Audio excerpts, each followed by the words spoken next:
বরিশাল বিভাগের প্রতি আগে থেকেই আমার আলাদা একটা টান, দুটো কারণে।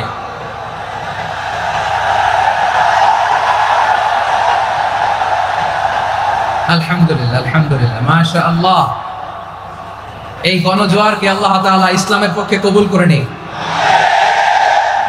এই প্রাণ ঢালা উচ্ছ্বাস, ভালোবাসা, এটা কোরআনের জন্য, ইসলামের জন্য, ঠিক কিনা বলেন?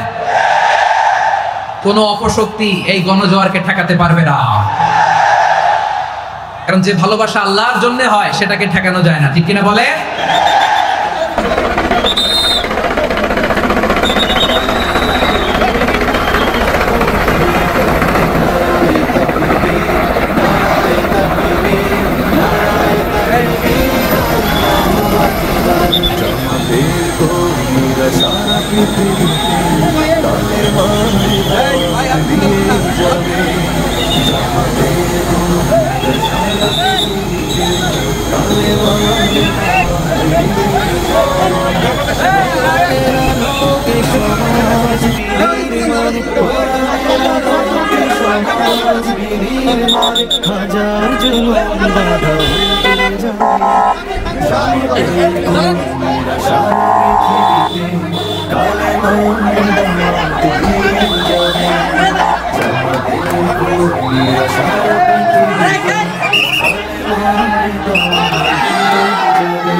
বিশেষ দুটি কারণে বরিশাল বিভাগের প্রতি আমার আলাদা একটা ভালো লাগা। এর কারণ, এই অঞ্চলে আলেম ওলামা বেশি, ঠিক কিনা বলেন? আজকের এই প্রোগ্রামে অনেক কওমি মাদ্রাসার মুহতামিম সাহেবরা এসেছেন, আমি শুনেছি। আলিয়া মাদ্রাসার প্রিন্সিপাল হুজুররা এসেছেন, খতিব সাহেবরা এসেছেন, ইমাম সাহেবরা এসেছেন, মুয়াজ্জিন সাহেবরা এসেছেন। এই বিভাগে আলেম ওলামা বেশি। তার প্রমাণ, এখানে এই বরিশালের ভেতরে আছে সারসিনা দরবার, ঠিক কিনা বলেন? অনেক হাক্কানি একটা দরবার।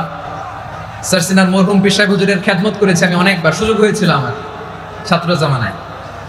তো ওনাদের মাদ্রাসা কেন্দ্রিক অনেক খেদমত, আলহামদুলিল্লাহ। তারপর এই বিভাগে রয়েছে চরমোনাই দরবার, ঠিক কিনা বলেন? ওনাদেরও বিশাল মাদ্রাসা, ধর্মীয় অঙ্গনে, মাদ্রাসা অঙ্গনে, রাজনৈতিক অঙ্গনে ওনাদের অনেক খেদমত। তারপরে এখানে আছে ঝালকাঠি এনএস কামিল মাদ্রাসা। আমরা কায়েস সাহেব হুজুরের কথা শুনেছি, আল ইত্তেহাদ মা আল ইখতিলাফ, মতবিরোধের সাথে ঐক্য, অসাধারণ কথা। তো এই সমস্ত বড় বড় আল্লাহওয়ালাদের আগমন এই ভূখণ্ডে হওয়ার কারণে এখানে ধর্মীয় বিশৃঙ্খলা, মারামারি কম, আছে ঐক্য, ঠিক কিনা বলেন? বরিশাল বিভাগের প্রতি আমার বিশেষ ভালোবাসার এটা একটা কারণ। দুই নম্বর কারণ হচ্ছে, আমি ঢাকাতে যে মাদ্রাসায় পড়াশোনা করেছি, দারুন নাজাত সিদ্দিকিয়া কামিল মাদ্রাসা, আমার মাদ্রাসার শিক্ষক মন্ডলীর অধিকাংশ হচ্ছে এই বরিশালের, আলহামদুলিল্লাহ।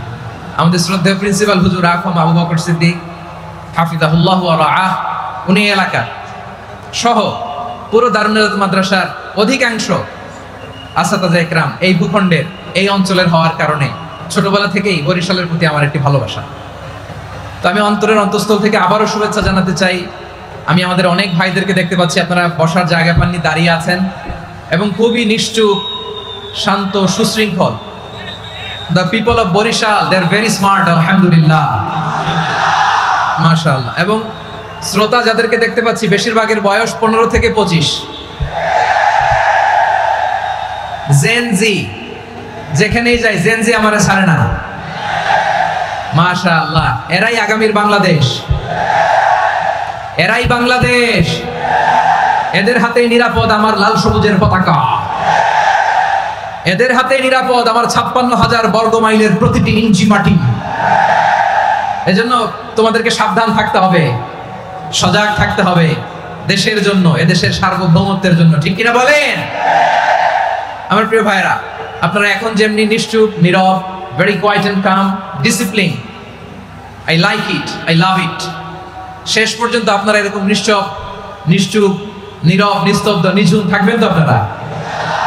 মাশাআল্লাহ। আমি খুব লম্বা চূড়া সময় নেব না, অনেক আলোচনা হয়েছে, আমি পাশেই ছিলাম, আমি দুপুরেই চলে এসেছি, আমি শুনছিলাম আলোচনাগুলো, অসাধারণ আলোচনা হয়েছে।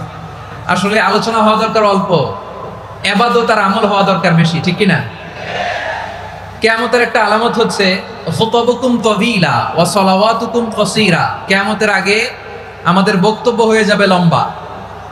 Your speech will be longer and your salah will be very shorter. বক্তব্য হবে লম্বা, সালাত হবে খাটো। এই নমুনা বর্তমানে আছে না নাই? ঘন্টার পর ঘন্টা, তাও তৃপ্তি মিটে না। অনেক জায়গায় রাত পর্যন্ত, মিডনাইট পর্যন্ত, মধ্যরাত পর্যন্ত আলোচনা হয়, এটা ঠিক নয়। বক্তব্য হবে একেবারে gist, cream of the creams, একেবারে ক্রিম কথাটা আলোচক উপস্থাপন করবেন। হেদায়েত দেওয়ার মালিক কে? ইন্নাকা লা তাহদি মান আহবাবতা ওয়ালাকিন্নাল্লাহা ইয়াহদি মান ইয়াশা।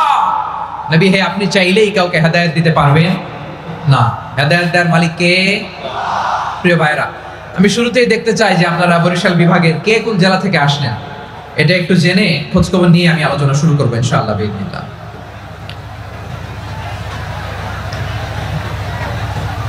প্রিয় ভাইরা, আমি দেখতে চাচ্ছি আপনাদের এই বরিশাল বিভাগের ভোলা জেলা আছে না একটা, দ্বীপ জেলা, ওখান থেকে কেউ আসতে পারছেন নাকি? হ্যাঁ, আল্লাহু আকবার, আসছে তো, ওই যে হাত দেখা যাচ্ছে। সর্বনাশ, মাশাআল্লাহ, মাশাআল্লাহ, ঠিক আছে, আল্লাহ আমার ভাইদেরকে তুমি কবুল করো। বরগুনা জেলা থেকে কেউ এসেছেন আজকের প্রোগ্রামে? ইয়া সালাম, মাশাআল্লাহ, মাশাআল্লাহ, ওয়েলকাম, ওয়েলকাম, ঠিক আছে। পিরোজপুর জেলার কেউ এসেছেন? পিরোজপুর জেলা থেকে মাশাআল্লাহ অনেক ভাইরা এসেছেন। ঝালকাঠি, মাশাআল্লাহ, ঝালকাঠির অনেক আসছে। তারপর বরিশাল জেলা থেকে কারা কারা এসেছেন? বরিশাল, মাশাআল্লাহ, তাবারাকাল্লাহ। এবার পটুয়াখালী জেলার কারা কারা দেখি?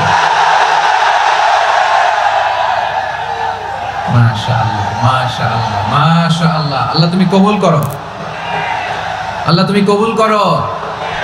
লিল্লাহি তাকবীর, লিল্লাহি তাকবীর, লিল্লাহি তাকবীর। হাত নামান। প্রিয় ভাইরা, আসুন আমরা কাল বিলম্ব না করে আজকের পটুয়াখালী জেলা শহরের, মাশাআল্লাহ, ওই যে লক্ষ্মীপুর থেকে আমাদের ভাই এসে প্লেকার্ড নিয়ে দাঁড়াইছে, ঠিক আছে, প্লেকার্ড দেখেছি, ফি আমানিল্লাহ। আচ্ছা, এই বরিশাল বিভাগের বাইরে থেকে কারা কারা আসছেন দেখি, কেউ আছেন কিনা? মাশাআল্লাহ, অনেক অনেক অনেক, মাশাআল্লাহ, আল্লাহ কবুল করুন, আল্লাহ কবুল করুন, ফি আমানিল্লাহ। চাঁদপুর, ঠিক আছে, ঠিক আছে, হ্যাঁ, ইলিশের বাড়ি চাঁদপুর, ঠিক আছে, মাশাআল্লাহ, বসুন বসুন। সম্মানিত ভাইরা, আসুন আমরা মূল আলোচনার দিকে চলে যাই। আজকে আমরা যে টপিকটা নিয়ে আলোচনা করব সেটা হচ্ছে, আমরা যে জীবনে বিপদে পড়ি, আমরা বিপদে পড়লে আমাদেরকে উদ্ধার করে কে? আল্লাহ ছাড়া আমাদের বাঁচানোর কেউ আছে? উদ্ধার করার কেউ আছে? রক্ষা করার কেউ আছে? এজন্য বিপদে পড়লে আমরা চাইবো কার কাছে? আমাদের যাই দরকার হোক আমরা ফরিয়াদ করব কার কাছে? নাকি মাজারে যেয়ে যাবেন? মাজারে যেয়ে যাবেন? অনেকে তো মাজারে যেয়ে কপাল খসে, আছে না নাই? মাজারে যেয়ে সন্তান চায়, আছে? এই এলাকায় নাই, এই এলাকার লোকদের আকীদা খালেস আমি জানি। মাজারে যেয়ে কপাল খসে আর সন্তান চায়। আচ্ছা, মাজারে গেলে সন্তান পাওয়া যায়? আচ্ছা, মাজারে না গেলে যদি বাচ্চা না হতো, গরু ছাগলের যে বাচ্চা হয় ওরা কোন মাজারে মানত করে বলেন? কথা কি বুঝতেছেন?